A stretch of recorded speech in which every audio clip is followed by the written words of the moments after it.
Hello and welcome to this Neumann training. Stefan, good to have you with us today. I believe you're going to introduce us to the new KH150 speaker. Now, by the name, I'm going to assume that it sits between the KH120 and the KH310. You've brought two with you, which really helps me to see, and they're larger than the KH120. But I assume that's not everything. That's true. Hey John, it's good to be here. Let's talk about the KH150, which will certainly find its role in a certain gap in the current portfolio, right as you described it, between the 120 and the 310.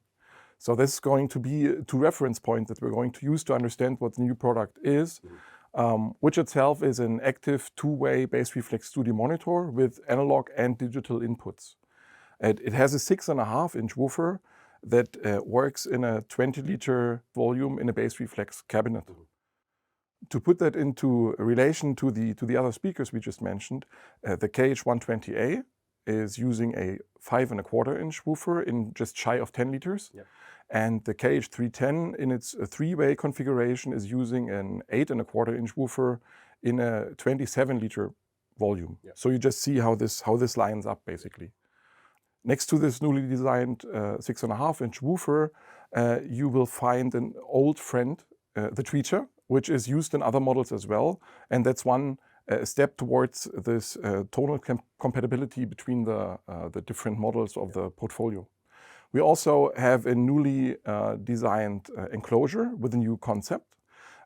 It is based around a wooden frame and two molded ultra-low resonance parts for the baffle and the backplate made from polycarbonate composite. Yeah. Also, we have a new electronics system based around the DSP, and it's not just new by itself, but it's really bespoke to this speaker. It's a bespoke amplifier design, and it's setting the foundation for an entire new generation of DSP-based KH monitors. Cool.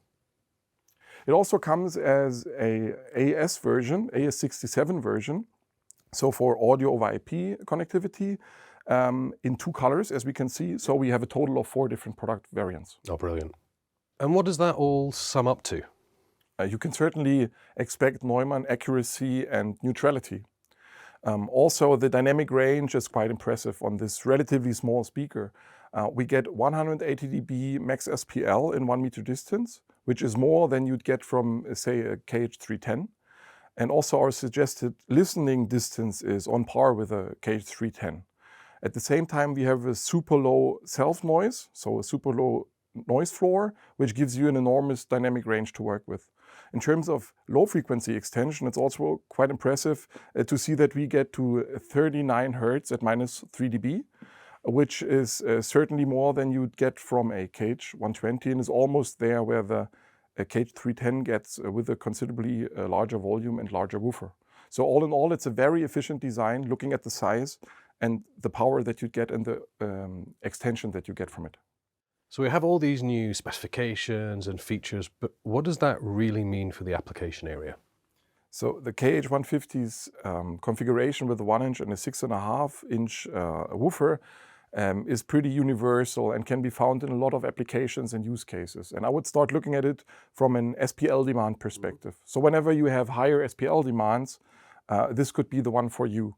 Whether this comes from your monitoring style or monitoring workflow or from a larger listening distance where you need higher max SPL, doesn't really matter, but this is the choice here. Also, it gives you that same SPL than the KH310, but at the same time is more affordable and takes up less space. So that could be interesting. In terms of music genres it's ideally suited to, I would look at ones that are demanding more low-end extension, so urban music, EDM, or film scoring. Also, thanks to the superlinear power amplifiers and advanced protection algorithms, the speaker delivers undiminished clarity even at elevated listening levels. So this is really a key feature here. But being a true universalist, it also lends itself for classical music, rock, pop, broadcast applications, or even voiceover work. Excellent.